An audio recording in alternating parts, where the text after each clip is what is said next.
This is my abnormal psychology film critique, and I chose a film called Split.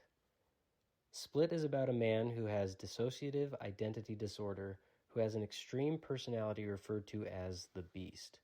The other personalities play different roles in kidnapping some people for the Beast to kill.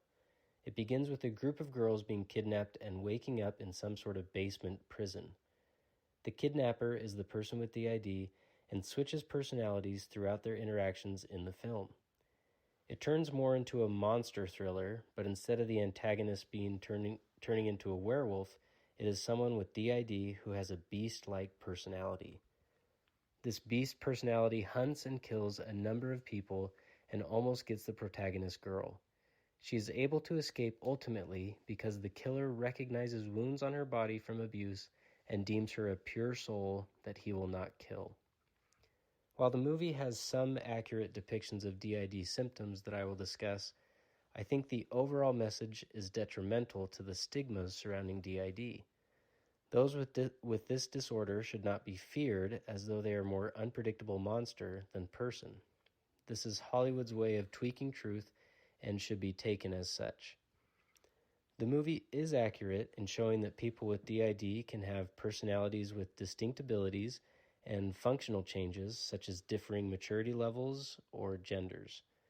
We see a 9-year-old boy personality as well as a middle-aged woman. Another personality has a heavy Boston accent and artistic ability that the others don't share, highlighting that people with DID can have a skill or talent, but only when they are a certain personality. We also see how the different personalities do not have memories of what happened when another personality was in control. At one point in the middle of the Beast hunting the protagonist girl, she says his full name and triggers that original personality, who has no idea that he has killed multiple people. These memory voids can be confusing and disorienting to say the least, and yet personalities are not always completely oblivious to what the others have said or done.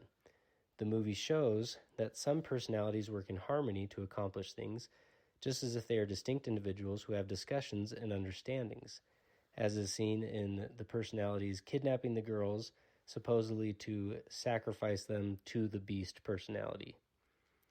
The movie is detrimental to DID stigmas partially because it suggests that people with DID can somehow change their physiology, showing the main character growing taller and becoming stronger as he turns into the Beast.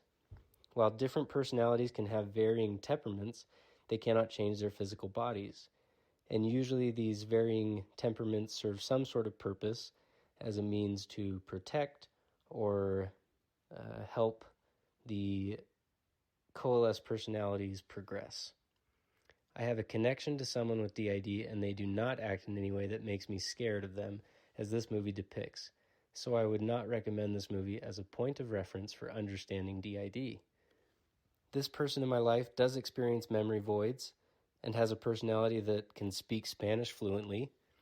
They have another one that plays the violin and was given a scholarship to play the violin in college, and another one that bought $100 in candy at the grocery store one day, and they have no recollection of this happening until they got home and had their pantry full of candy. They also have personalities that serve specific purposes, including some that are very much the protector because of past trauma in this person's life, most likely. It was very helpful for me to understand this experience with DID because they'd said that it is like being on a bus with all the personalities. There's one driving, and that can switch between anyone on the bus, but there are times where you are aware of everyone on the bus and their discussions, just as if a driver was hearing people talk behind them while they're driving the bus. Don't use this movie as a point of reference for interacting with people who have DID. Just treat them as a person and be understanding that there is probably a very real reason that they have developed this specific dissociation. Follow the golden rule and treat them the way you would want to be treated. This is my abnormal psychology.